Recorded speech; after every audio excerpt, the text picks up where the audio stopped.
We'll now begin the urgent question. Shadow Foreign Secretary, Dame Priti Patel. Deputy Speaker, to ask the Secretary of State for the FCDO if she'll make a statement on the British government's response to the brutal crackdown on the protests by the Iranian regime. Minister. Madam Deputy Speaker, the United Kingdom condemns, in the strongest of terms, the horrendous killing of Iranian protesters and the most brutal and bloody repression against public protest in Iran for at least 13 years. The Iranian authorities must immediately end the abhorrent killings and uphold the human rights and fundamental freedoms of Iran's citizens, including the rights to freedom of expression, to seek, receive and impart information, and the freedom of association and peaceful assembly, without fear of reprisal. The Iranian security forces must be held accountable for the deliberate use of violence that has claimed thousands of lives. On the 13th of January, the Foreign Secretary was clear in her statement to this House and delivered that message directly to the Iranian Foreign Minister. The Prime Minister has issued a joint statement alongside the Chancellor of Germany and the President of France. On the 15th of January, alongside our G7 partners, we strongly condemned Iran and announced our readiness to oppose additional restrictive measures if Iran continues to crack down on protests and dissent in violation of their international human rights obligations. We publicly called out Iran's crackdown at the UN Security Council meeting on the 15th of January, and we have now secured a special session of the Human Rights Council in Geneva, which will take place on the 23rd of January. On the 13th of January, I summoned the Iranian ambassador to underline the gravity of this moment and to call on Iran to answer for the horrific reports that we have heard. On the 1st of October, Madam Deputy Speaker, alongside our E3 partners France and Germany, the UK implemented snapback in full by reinstating the 6 previously terminated United Nations sanctions resolutions on Iran. We're going further by bringing forward legislation to implement more sectoral measures. We have already designated key players in Iran's oil, energy, nuclear and financial systems, and further measures will target finance, energy, transport and other significant industries. We will continue to work with the European Union and our other partners to explore what additional measures might be needed in response to these most recent developments. Shadow Foreign Secretary. Madam Deputy Speaker, since last week's statement, we're seeing more information about the horrific brutality the despotic regime in Tehran has inflicted and the bloodshed they are responsible for against their own citizens. Reports from medics in country are saying that the figure could be as high as 18,000 men, women and children dead, slaughtered in cold blood. Reports also suggest that up to 360,000 people could be injured, with those wounded left dying due to shortages of blood in hospital. This is an affront to humanity, and there must be accountability, including for the use of execution show trials. The regime is one of the most consistently vile and brutal in the world, and the government cannot stand by, and we need to understand what more they are doing in response to the latest barbaric revelations and actions. So what is the government's assessment of the numbers killed and injured and the brutal tactics used by the regime? What do they make of reports that the regime may have used chemical weapons in the recent attacks on its own civilians? What assessment has been undertaken of those imprisoned and being tortured? The principal victims of this vile regime are the Iranian people themselves. What did their ambassador say when he was summoned last week at the Foreign Office? And what did their foreign minister say when he was called by the Foreign Secretary? Once again, Madam Deputy Speaker, protesters in Iran seek freedom from tyranny, and the response from the West just has been shameful as Iranians have been slaughtered. Iran continues to pose a threat to us all and our interests with their sponsoring of terrorism and their nuclear program. The US State Department remarked on Saturday that it had heard reports that the Islamic Republic is preparing options to target American bases. Given that Britain has many joint military bases with the US in the region, what is being done to secure those assets? What is the latest assessment on Iran's nuclear enrichment program and ballistic missile capability? And what is being done to strip Iran of those weapons? And with Phase 2 of the Gaza Peace Plan being implemented, what is being done to stop Iranians' sponsorship of Hamas and other terrorist groups undermining the efforts to secure peace in the region?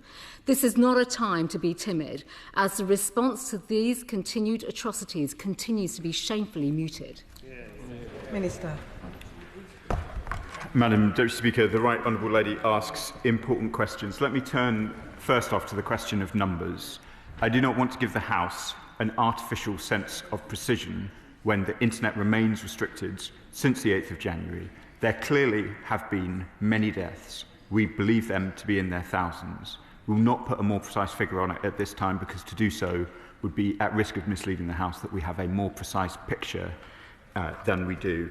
That does not in any way take away from the strength of our condemnation. A variety of rationales have been provided by the Iranian regime, both in private and in public.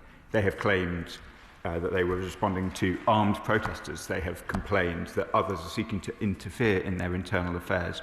Let me be absolutely clear. There is no excuse for the scale of bloodshed that we have seen in relation to these protests. And it is not to seek to interfere in Iran's internal affairs to say that those protesters have rights, rights of assembly, rights to protest, and rights to have their internet turned back on. Chair of the Select Committee, Emily Thornberry. Thank you very much, Madam Deputy Speaker.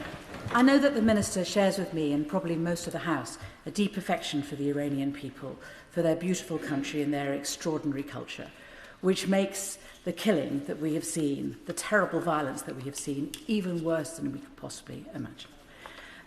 But the question I want to ask the Minister is this: can he give the House confidence that Britain and the international community will not now abandon the Iranian people out of geopolitical expediency?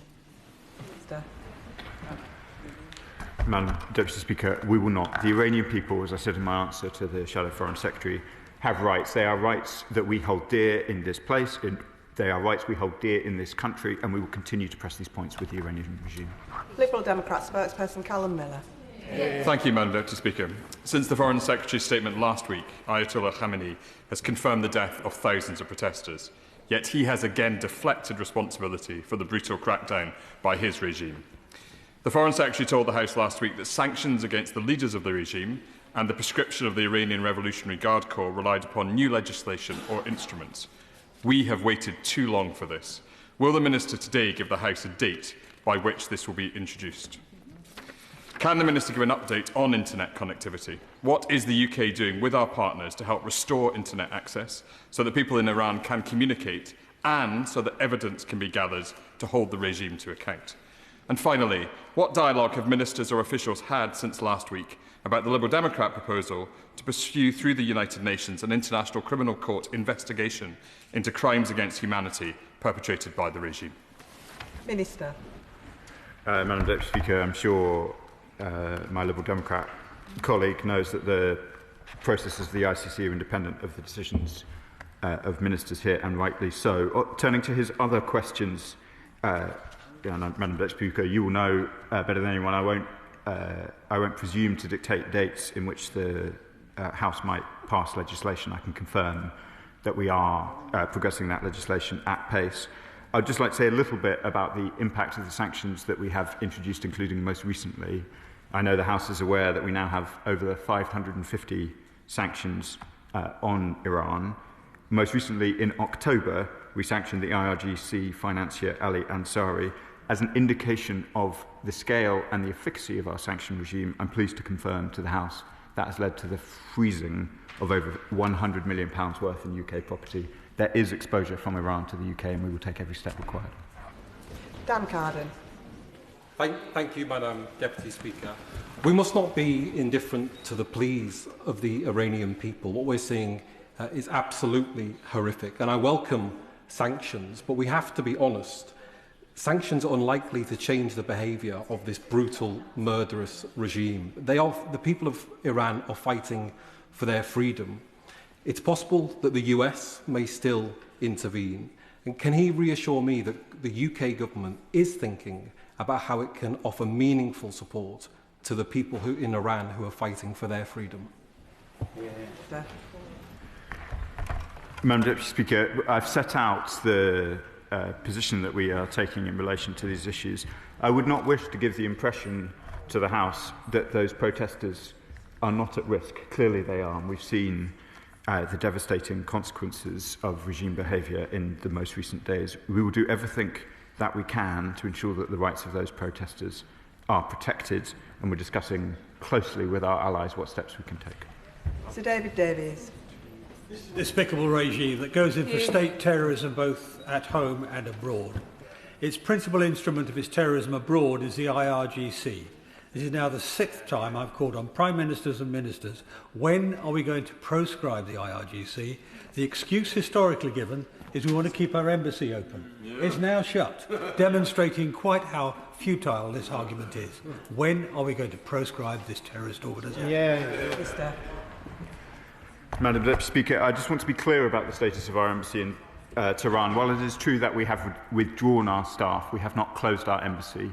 I expect that the embassy will be fully functional again soon, I hope, with some of this behind us.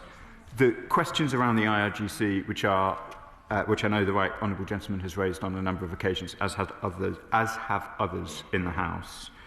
We conducted the Jonathan Hall review.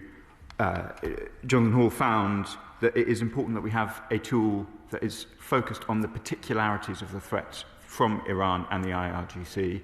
That is a different threat from that which emanates from a simple terrorist group, if I may use that language. We're committed to taking forward those recommendations through the creation of a straight threats prescription-like tool, and we'll be coming back for parliamentary time to do that. Dame Anneliese Dodds.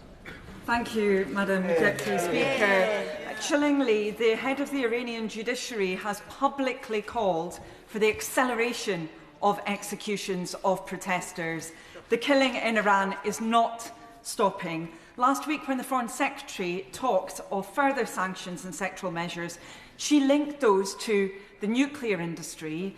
Can I please ask the Minister now to confirm that the UK will be seeking to go further than sanctions applied in relation to nuclear issues, to also seek to impose them on human rights grounds for those who have been linked with this brutal Iranian regime? Thank you. Madam Deputy Speaker, I pay tribute to my right honourable friend who's got considerable experience in these matters. She is right to differentiate between the snapback-related sanctions, which are in progress and which the Shadow Foreign Secretary and I have corresponded on recently. We are also, I can confirm, separately considering human rights sanctions in relation to the abuses that we've seen. Sir Gavin Williamson. Thank you, Madam Deputy Speaker. I think many of us will have read the reports in the Sunday Times yesterday, which detailed about how IRGC forces burnt alive so many, machine gunned down so many, and this isn't happening in just one town or one city, but right across Iran.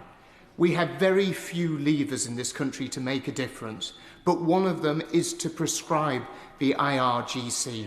Please, Minister, just do it and make some small difference to send a clear message and make the Iranian people understand that we stand with them.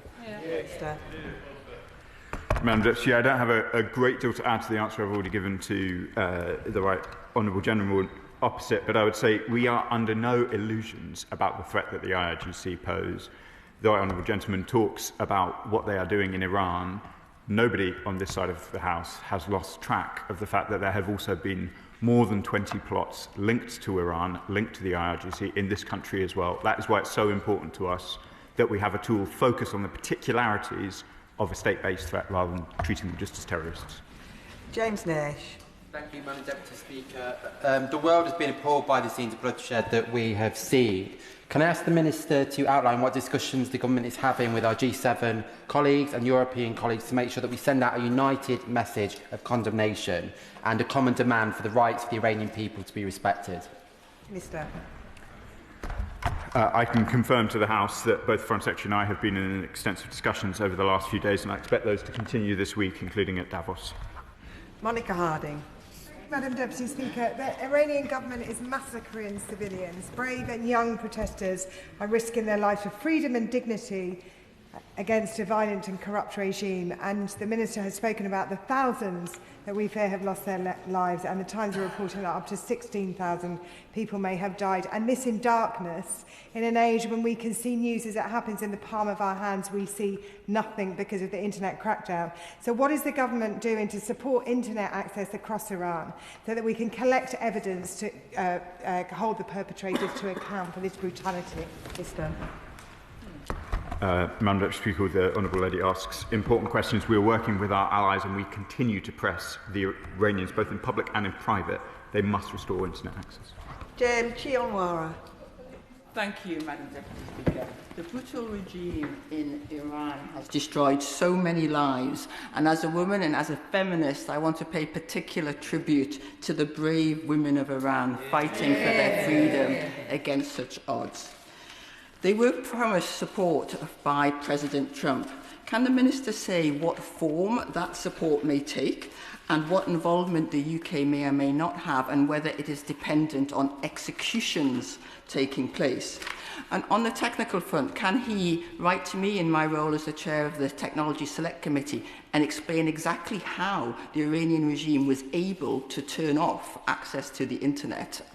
Do they have some switch somewhere? And what, with our unique technical expertise, the UK is doing to address that? I just want to join with the Honourable Lady in her comments about the bravery of the protesters. I'm sure we've all seen pictures of incredibly courageous protesters, often young women, showing defiance against a regime clearly, deeply intent on not only stopping the protests but silencing the voices and ensuring that nobody can see them. They are admirable people asserting their rights. It is clearly an inalienable right of the Iranian people to be able to protest, and that is what we want to see. I am happy to write to the Honourable Lady, though I will, for reasons she understands, not be able to delve too deeply into technical questions where they are sensitive. David Reid. Thank you. Does the Minister's Department assess that the Iranian regime can come back from this and go into a position of strength? And if so, does he assess that the sanctions packages that are being put forward now are enough to limit that from happening? Mr.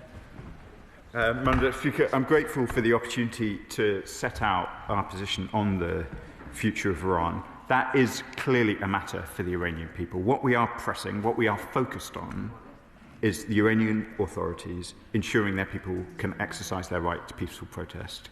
What happens next is clearly a question for the Iranian people, not for London, not for Washington, but for the Iranian people themselves. That is a message we have delivered consistently to the Iranian regime. They are saying otherwise, publicly particularly, and I'm grateful for him giving me the opportunity to set that out from the dispatch box so clearly.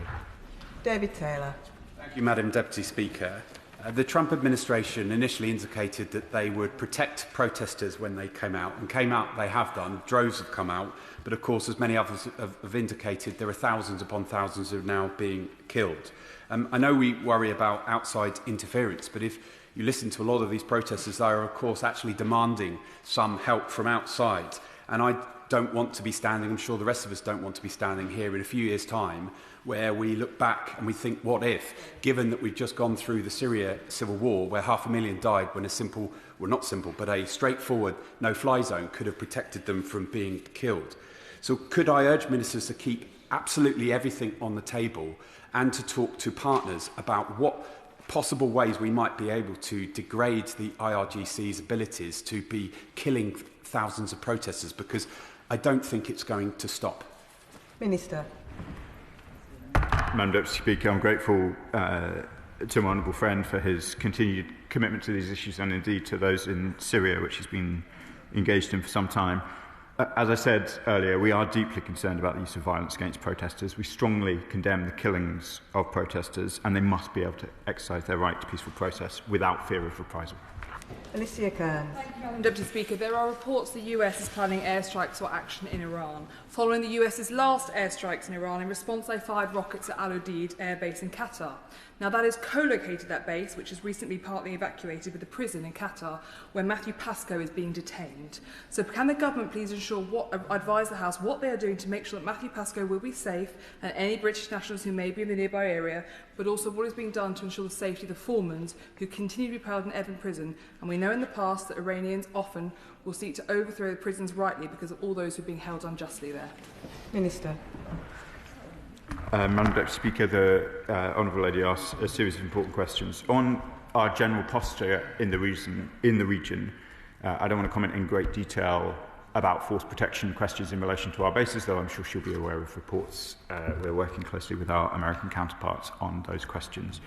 In relation to those detained, both the Foremans and others, I can confirm I've been in touch with the families. They're very much at the foremost of our minds. I must, however, draw the House and the public's attention to our travel advice. With the embassy withdrawn, there is a limit to what can be done. We cannot offer a full consular package of assistance in Iran. This is a fast-moving situation. We try to keep our travel advice as up-to-date as possible to reflect the very latest developments.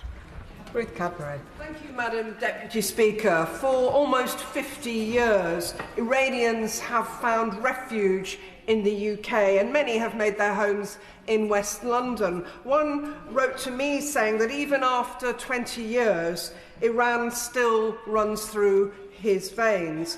So could the Minister outline how the government is working with the Iranian diaspora in the UK to provide support and reassurance to them and also to their families still in Iran? Thank you. Minister.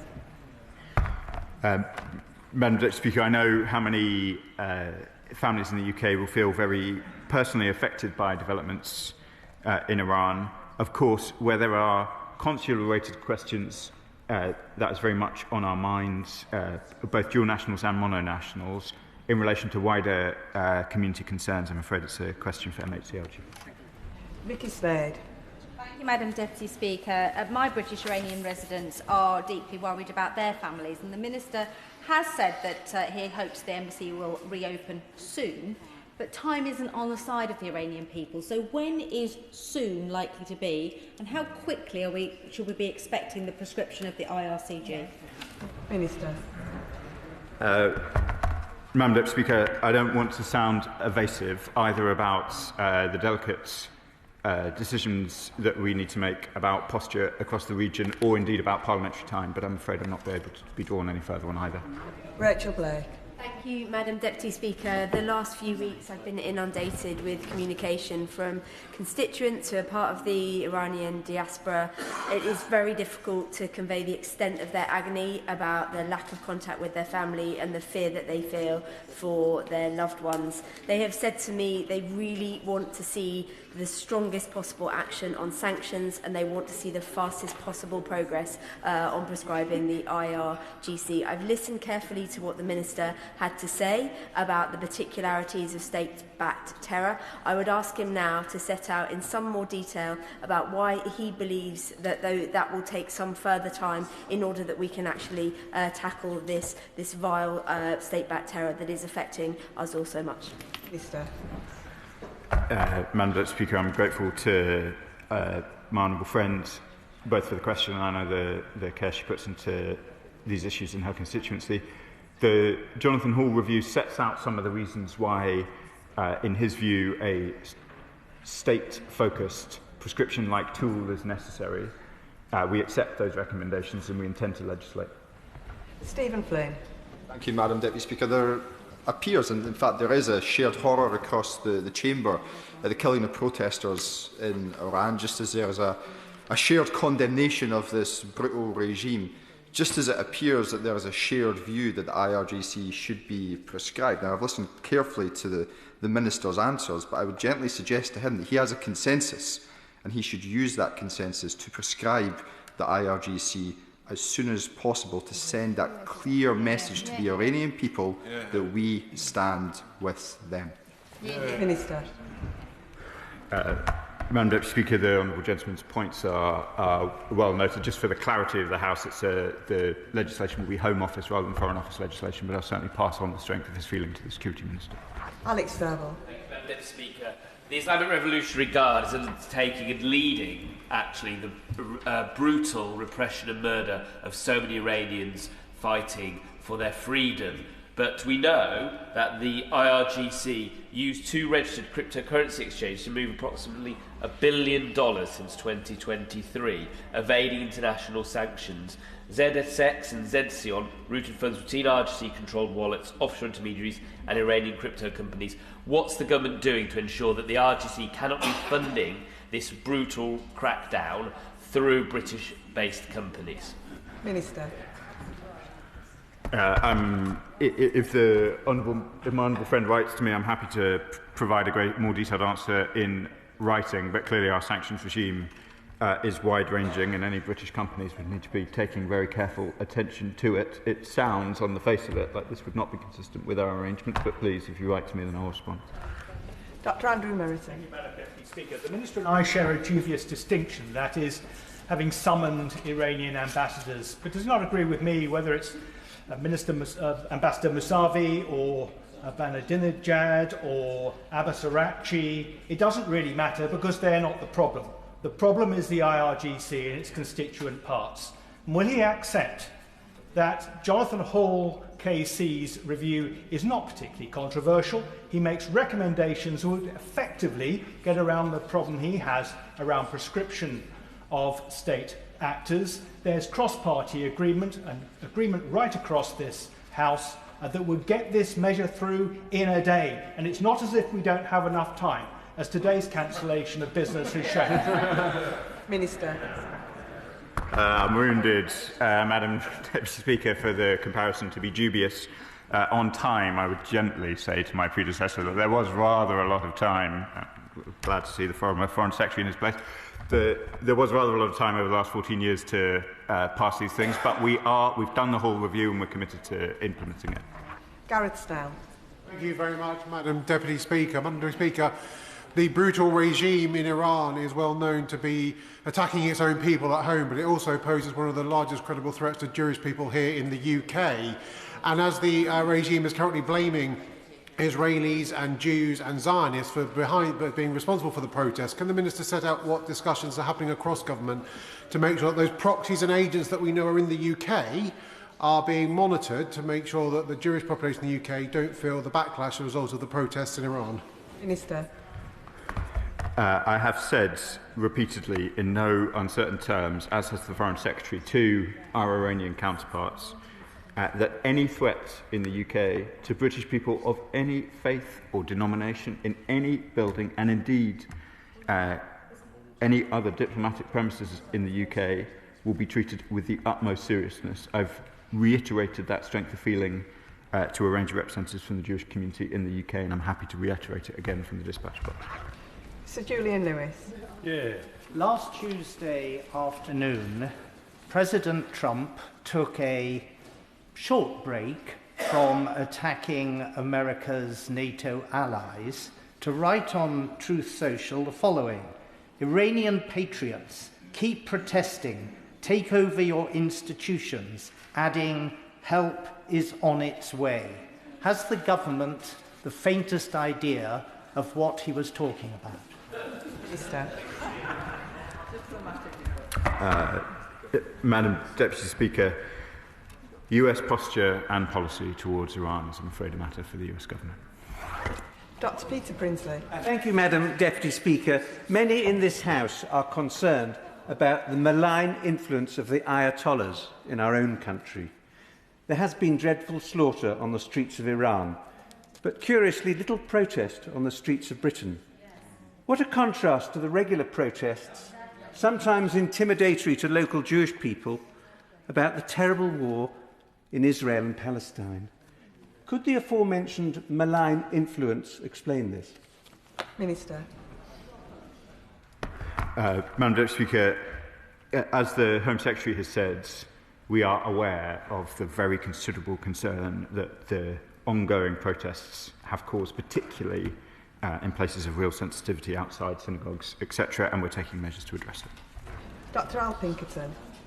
Thank you, Madam Deputy Speaker. At the weekend, I visited several Iranian-owned businesses in my community to show my support and solidarity. And what those business owners told me was that they have relatives inside Iran who are going to extreme and increasingly extreme lengths in order to pick up information from the outside world due to the internet shutdowns, travelling close to the border with Iraq to pick up a mobile phone signal, or travelling across towns in order to connect to the kind of community-owned Starlink network. They expressed their frustration at the lack of activity as they see it from the British government, but also fears that the US government have marched protesters up to the top of the hill and have left them abandoned there. So can I ask the Minister, what coordination has he had with our, if I can still call them this, American allies, about their approach, and are we aligned with them on what we are doing in Iran?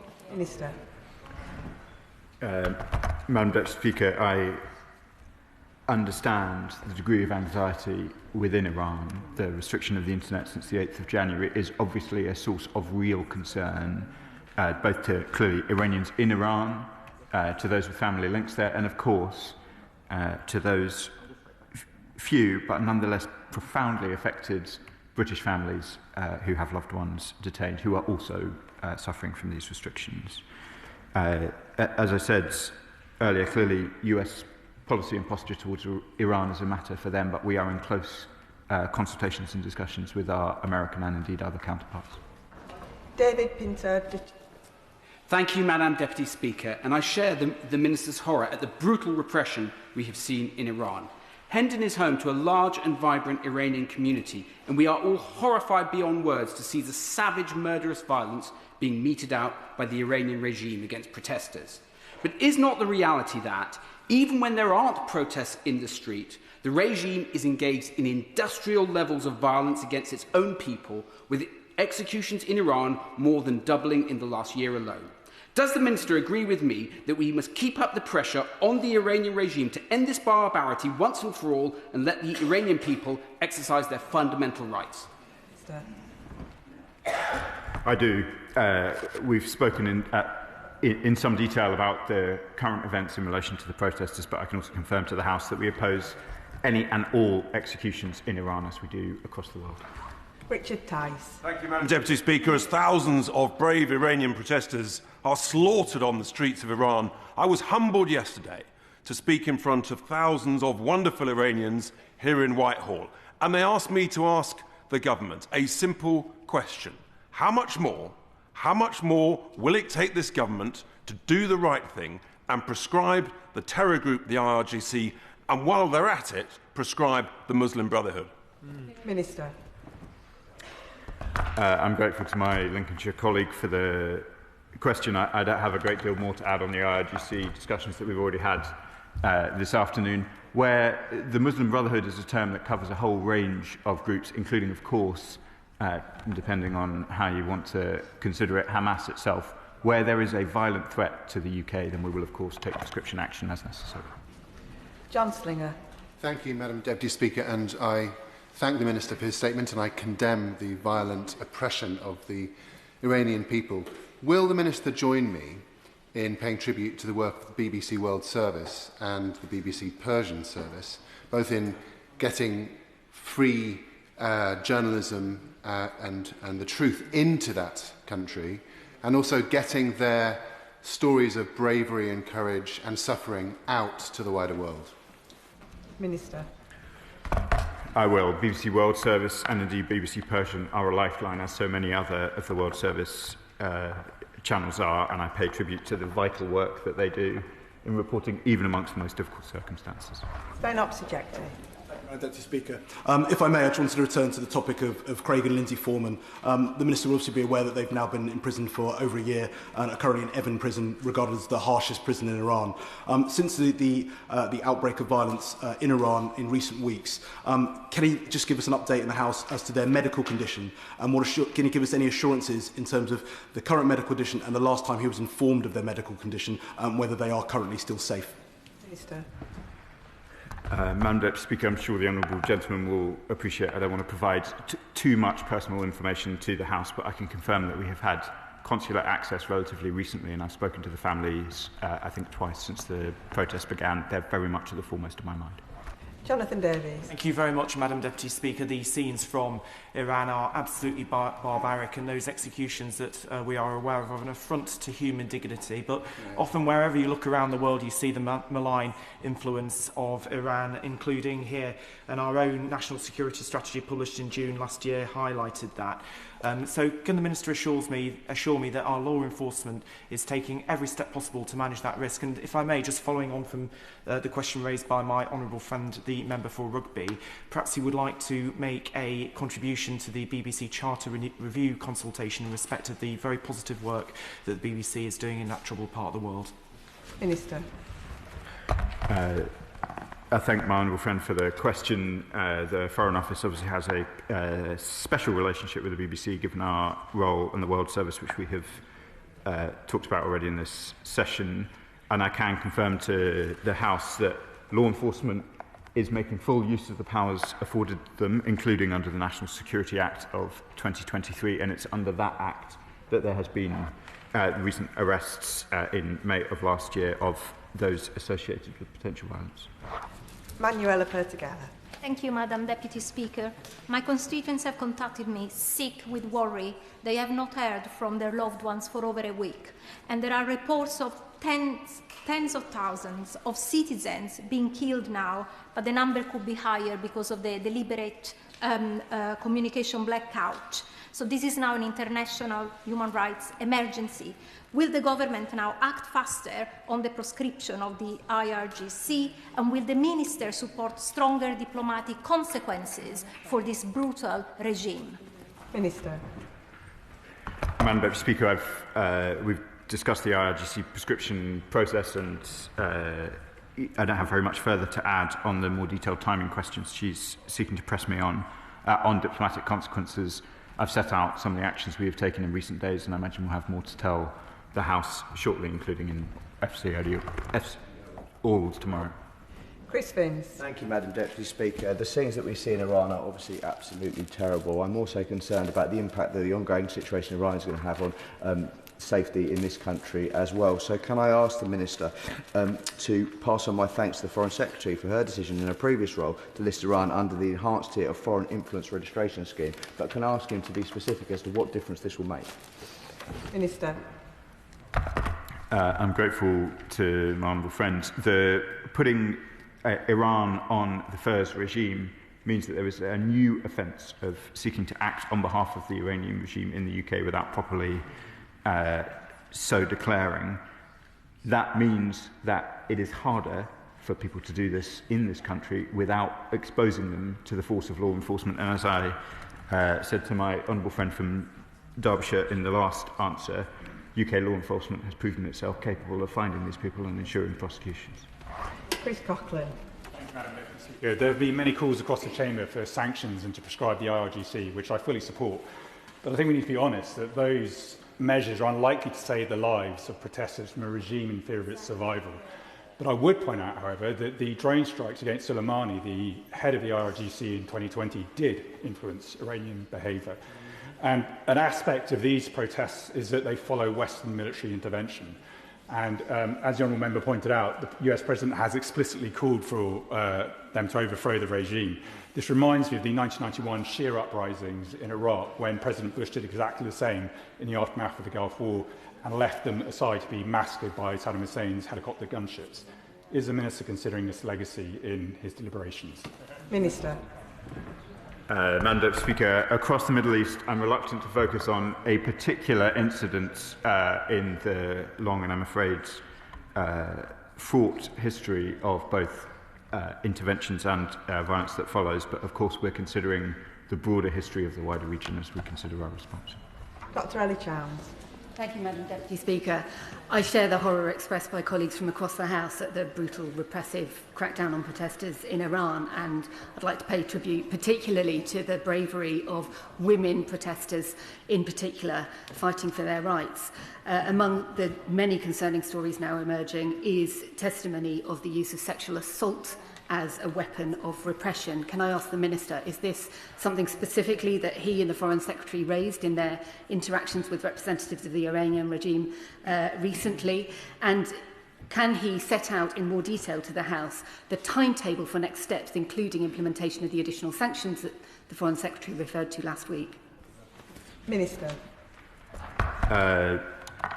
Madam Deputy Speaker, I can confirm to the House that the Iranian representatives were left in no doubt about the strength of our views. These were not terribly long conversations, so we weren't able to get into the full detail of our concerns, and I don't have very much more I can add on the timing of further sanctions. Martin Wrigley. Thank you, Madam Deputy Speaker. For me, this is personal. This reminds me of what I saw when I was in Tehran nearly 50 years ago at the beginning of the revolution. My father was appointed naval attaché to the British Embassy in Tehran before and during the revolution, and we saw some awful things. What kept us going when the nights were cold, the power was off, the phones were cut, the guns were going off outside, and people were demonstrating on rooftops nearby, was the British World Service broadcasting where we could rely on that information. What extra support is the Minister giving the BBC to make sure that the World Service and BBC Persian is boosted in that area to get the information through, to give them that lifeline that I had before I took the last flight out before Khomeini arrived back? Minister. Madam Deputy Speaker, I'm very grateful to the honourable gentleman for the question, and I hope he won't mind if I also pay tribute to the fact he was I hope he doesn't mind me saying, a diplomat brat. And I know from my own service, as I know many in the House will be familiar with it, it's often families, particularly in circumstances like that, and it's families of the diplomatic service now who often face the same worries and the same hardships of diplomats in difficult positions. That was obviously very much on our mind as we considered the position of the embassy in Tehran last week, and it continues to be on our mind across the world where our brave diplomats face situations of peril. In relation to his generous words about the World Service, I echo them, and I can confirm that we are thinking about how the World Service can be ensured, its future can be ensured so that it can continue to provide the vital functions that it does. Sarah Poetry. Thank you, Madam Deputy Speaker. Given the horrific scenes we saw in London over the weekend of pro-democracy protesters being attacked by the police, what steps will the Minister take to ensure that peaceful protests can take place in this country? Minister. We completely support peaceful protest, but it is also true that diplomatic premises are subject to particular protections under the law. That applies in London as it does indeed in Tehran. There is a balance here, and I was in discussions with the Security Minister through the weekend to ensure that we get it right. Jess Brown-Fuller. Madam Deputy Speaker, there were so many people killed, they were hosing the blood down the street using fire engines. Was the message coming out of my constituent's hometown. She has no idea if her mum and dad in Iran are safe during the communication blackout. When she asks me, as she no doubt will, why won't the government do everything they can to prescribe the IRGC, what would the Minister have me tell her? Minister. Firstly, the anguish that I'm sure her constituent is suffering, and so many constituents that will be in correspondence with MPs across the House. I cannot imagine how I would feel when my own loved ones in a situation where communications was not certain. I feel it in relation to our consular cases, and I know that it's felt by people right across the country. We will do everything that we can, both to try and ensure that the protesters are able to enjoy their rights, and indeed that the communications restrictions are lifted. Iran has plunged into darkness since the 8th of January, as Afghanistan plunged into darkness last year. This is a malign trend which we oppose completely, and we will do everything we can to see that it is as temporary in Iran as it proved to be in Afghanistan. Jim Shannon. Thank you, Madam Deputy Speaker. Can I thank the Minister for his answers? The Minister will be under no illusion as to the barbaric tactics that are currently being employed. Indeed, last week's statement made it very clear that the government is fully aware the strongly worded condemnation has not brought about any change. We have British citizens incarcerated and in danger.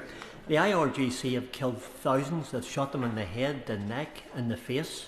It's been a shoot-to-kill policy by the IRGC. So what discussions has the Minister had with the United States of America, who promised physical action to show Iran that the safety of our citizens in this nation and protect the Iranian citizens as well against the sustained terrorism and recent abhorrent actions will no longer be tolerated, and physical action against the IRGC on the ground is what is needed? Minister. Madam Deputy Speaker, we've discussed already our attitude towards the protests.